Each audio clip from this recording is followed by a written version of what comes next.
nongeye kuguha ikaze ku mucyo w'isabato witeka umugisha. Ndanezerewe cyane yuko Imana yongeye kuduha andi mahirwe yo kongera kureba iby'Imana byayo kugira ngo dusobanukirwe n'ubushake bwayo nk'uko buri mu ijambo ry'Imana.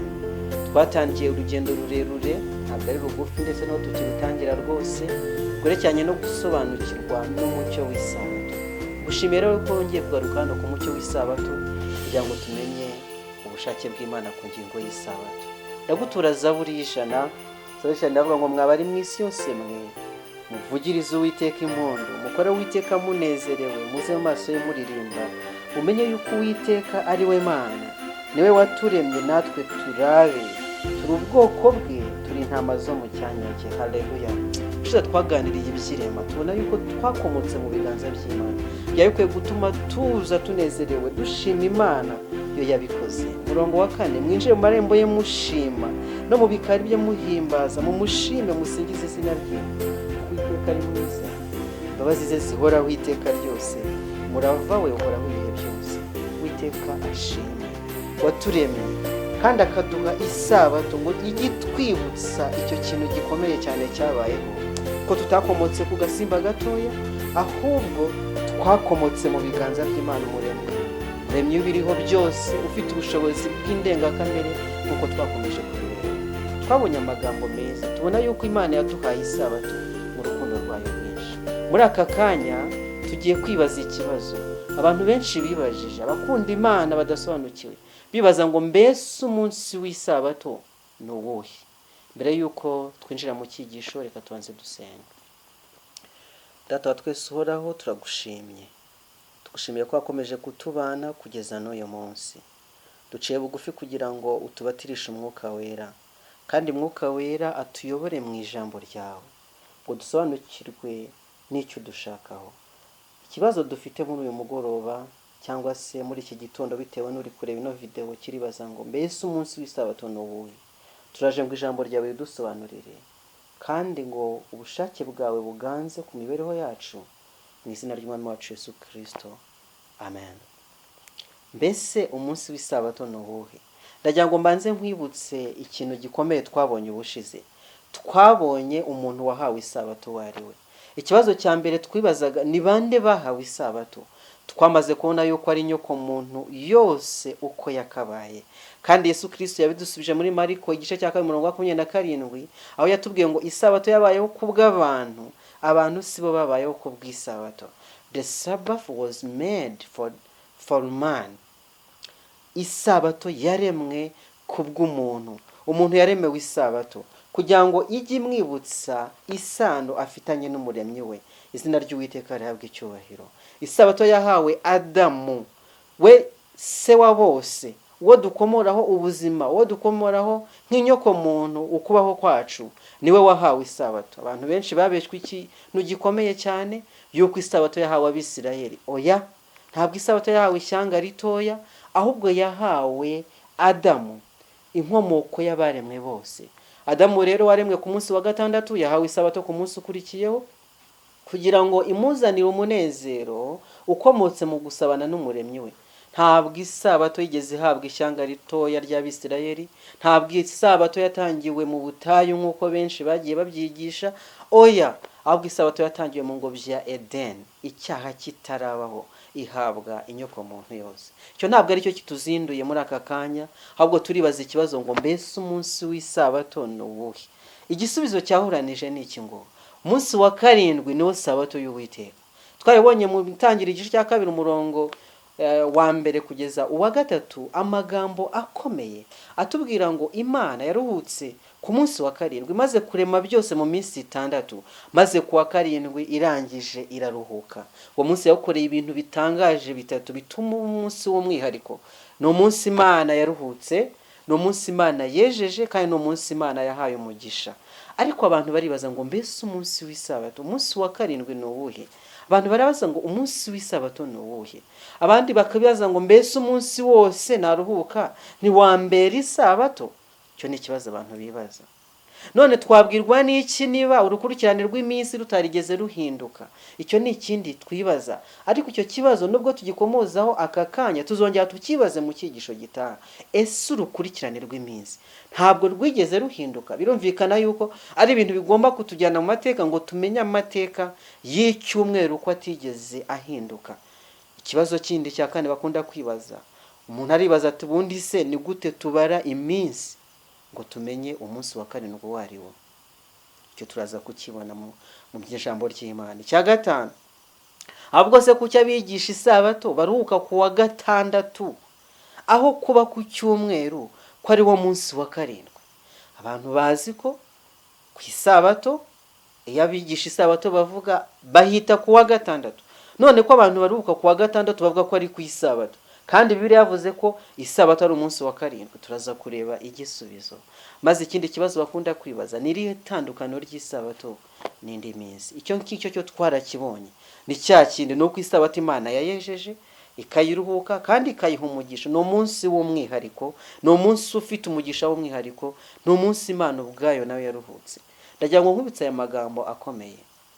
Isabato ntabwo ari umunsi wabonetse wose, ahubwo Umuremyi w'ijuru n'isi yakuyeho urwo rujijo mu itegeko yatanze rigira riti wibuke kweza umunsi w'isabato.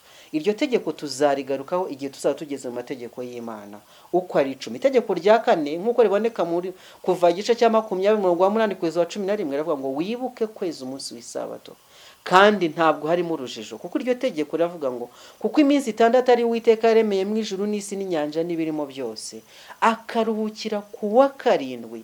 Nicyo cyatumye Uwiteka aho umugisha umunsi wa karindwi ari wo w'isabato araweza.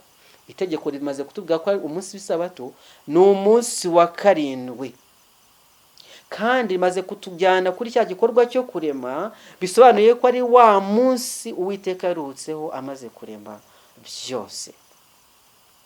None tubwirwa n'iki umunsi wa karindwi uwo ari wo? Itegeko dusanga mu ijambo ry'Imana, Abarewi igice cya 23:15 hatubwira ngo kandi mujye mubara iminsi muhereye kuri uwo munsi wa mbere w'isabato. Dukwiye kubara iminsi duhereye ku wa mbere w'isabato. Nibyo koko, duhereye ku wa gatatu tukabara, twabona umunsi wa karindwi uhindutse ku wa mbere. Icya kabiri, duhereye ku wa kane tukabara, twabona umunsi wa karindwi uhindutse ku wa gatatu. Birumvikana aho twahera hose tubara twazagera ku munsi wa karindwi, kandi ahari duhereye jeudi umunsi wa karindwi wazaba ari mercredi. Si byumvikana se? Ariko kandi itegeko ry'Imana, Abarewi 23:15, mujye mubara iminsi muhereye kuri uwo munsi wa mbere w'isabato. Tugomba guhera ku wa mbere w'isabato tubara iminsi. Maze nanone ikibazo kikibaza ngo mbese ku wa mbere w'isabato ni uwuhe? Twabwirwa n'iki umunsi wa mbere n'umunsi wa kabiri n'umunsi wa gatatu? Ese ntabwo byigeze bihinduka? Ndagira ngo twifashishe amagambo dusanga mu butumwa bwiza nk'uko bwanditswe na Luka. Ubutumwa bwiza nk'uko bwanditswe na Luka turasanga igitekerezo cy'imibabaro y'umwami wacu Yesu Kristo uko yababajwe. Maze kandi turaza kubona urukurikirane rw'iminsi uko byagiye bigenda.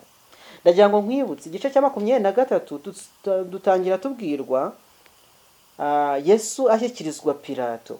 Ariko ubwo duhereye mu gice cya 22 tubona Yesu asengana umubabaro mwinshi ku murongo wa 39 ari i Getsemani. Ndagira ngo nkwibutse ko ibi bintu byabayeho ari jeudi cyangwa se ku wa kane mutagatifu, nibwo urugendo rwo kubazwa kwa Yesu rwatangiye. Ku wa kane ni mugoroba, ubwo ndi gukoresha imvugo dusanzwe tuzi nk'Abanyarwanda, ariko ubundi ni ku wa gatanu w'isabato. Ariko reka dukoreshe ku wa kane ni mugoroba kugira ngo byumvikane.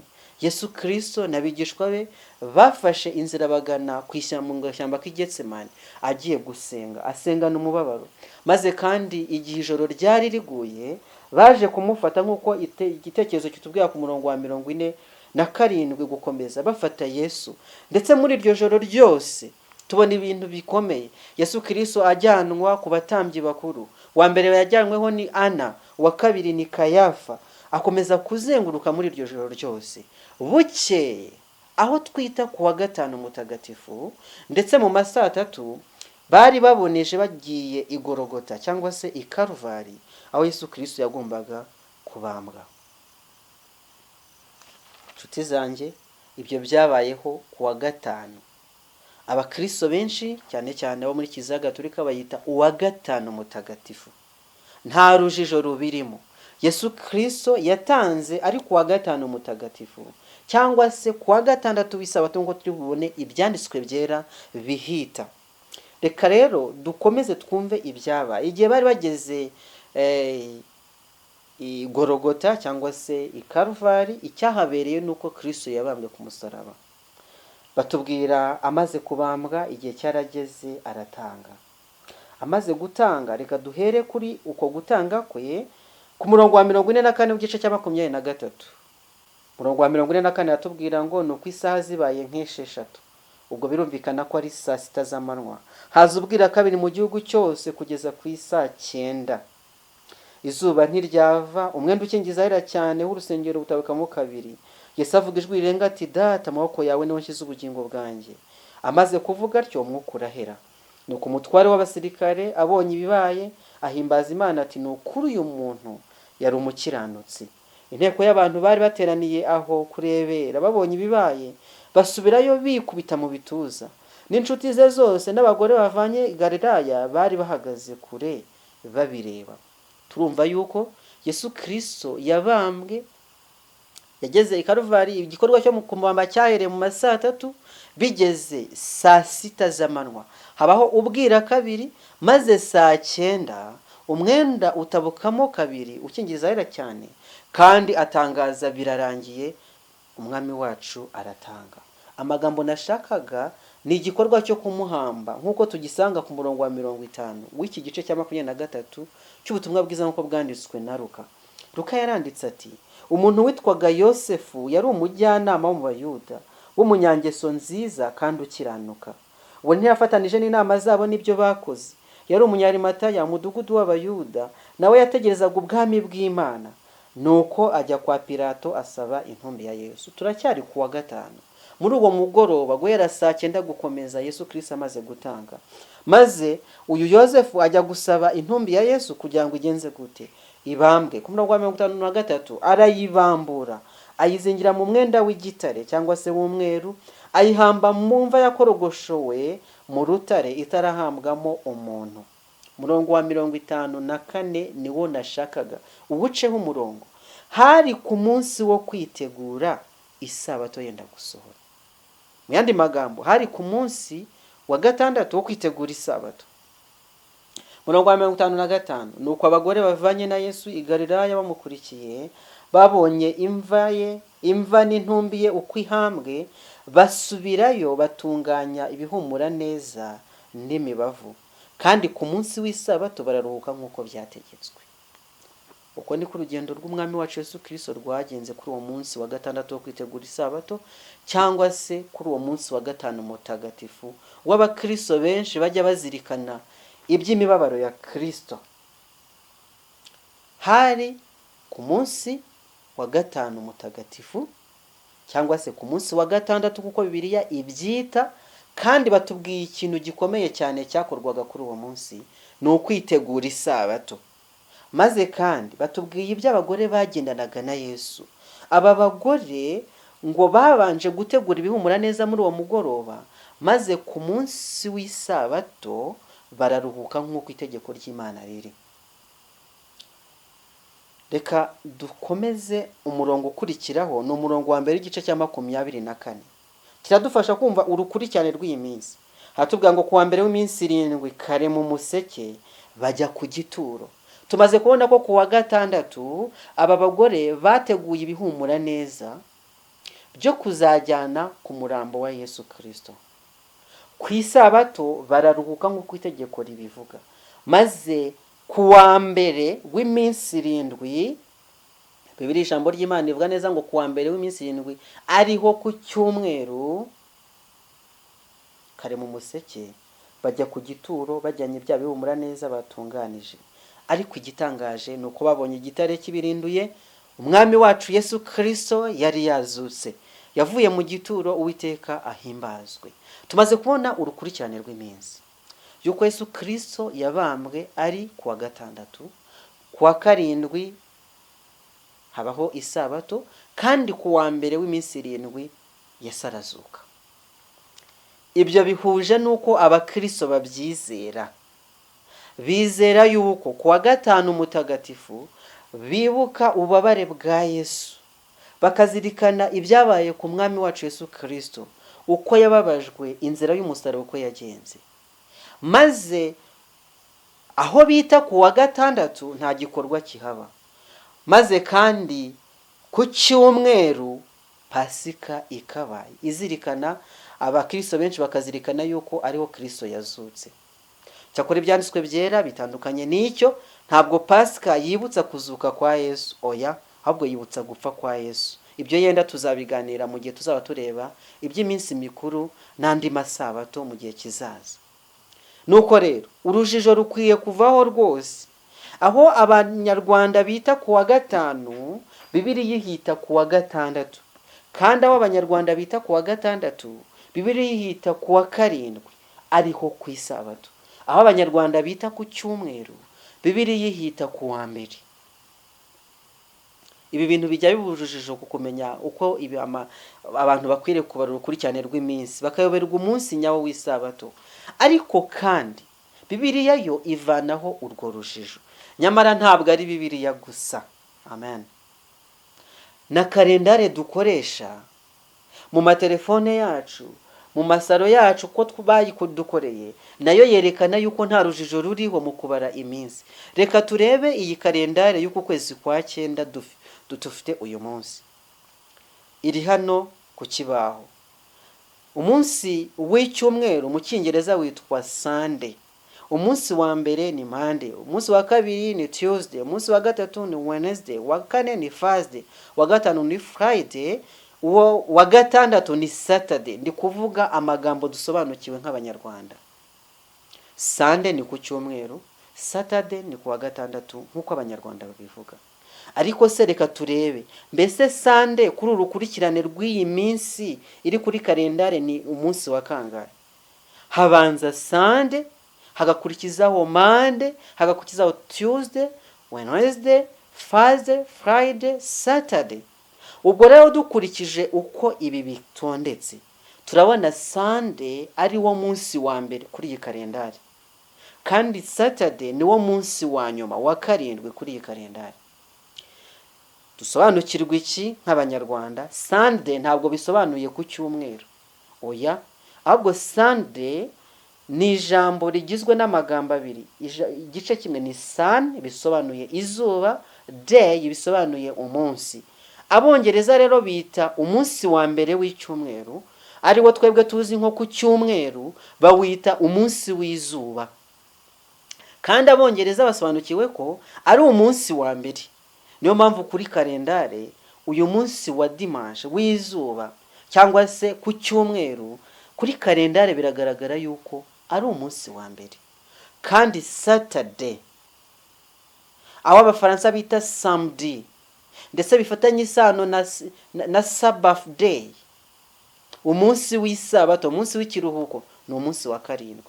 Ahari tuzabireba uko isabato yakomeje gukurikirana mu ruhererekane rw'ibihe, ndetse amoko menshi agakomeza gukurikirana iryo izina ryerekeranye nuko ari umunsi w'ikiruhuko nk'uko Imana ubwayo yabyise. Isabato twabonye ko bisobanuye ikiruhuko, kandi amoko menshi akomeza iryo hame. Tuzabireba twitonze. Icyo twari turi kureba muri aka kanya ni urukurikirane rw'iminsi.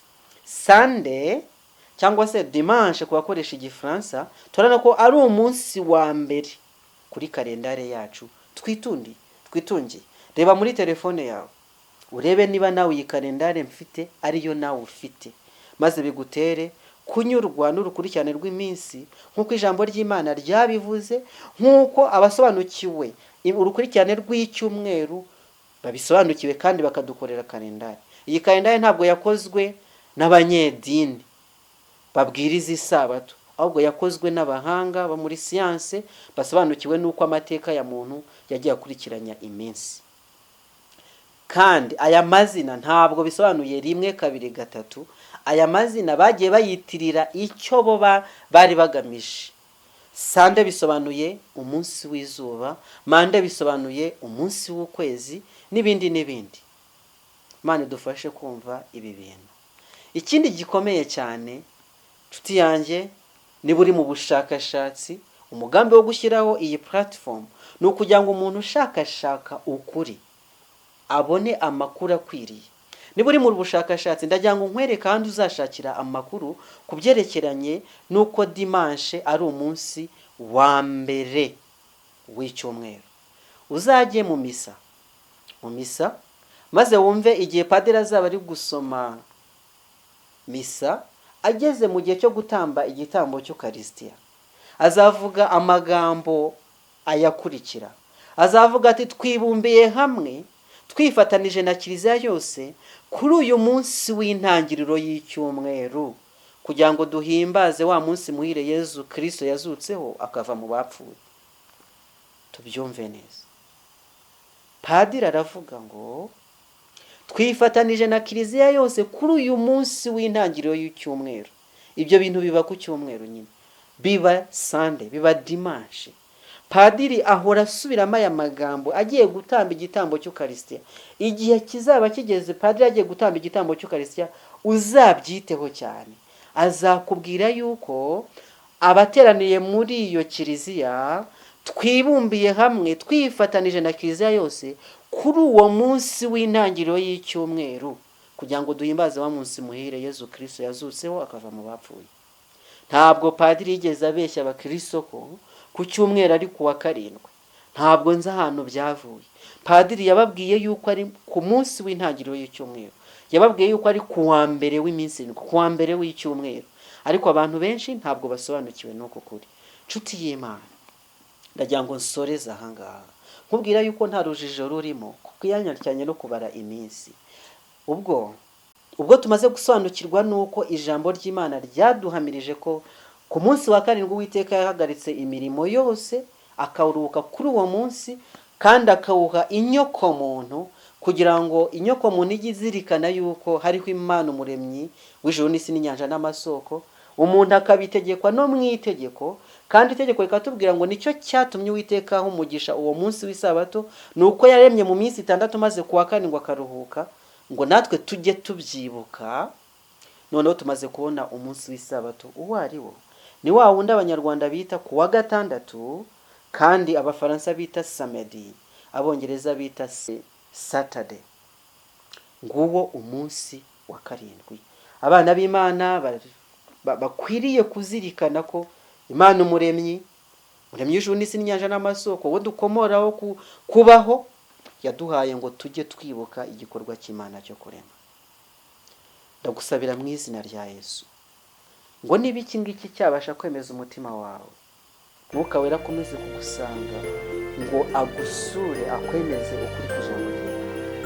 Kandi nawe ndakwibutsa amagambo Pawulo yabwiye Abakorinto, arababwira ati namwe muri abanyabwenge, nimuze mwirebere mumenye niba ibyo tubabwira ari ukuri. Nanone kandi ndakwibutsa imibereho y'abibero yatubwirwa mu byakozwe no mu gice cya 17, ngo bo bari beza kurusha ab'Itesalonike. Icyo barushaga ab'Itesalonike ni iki?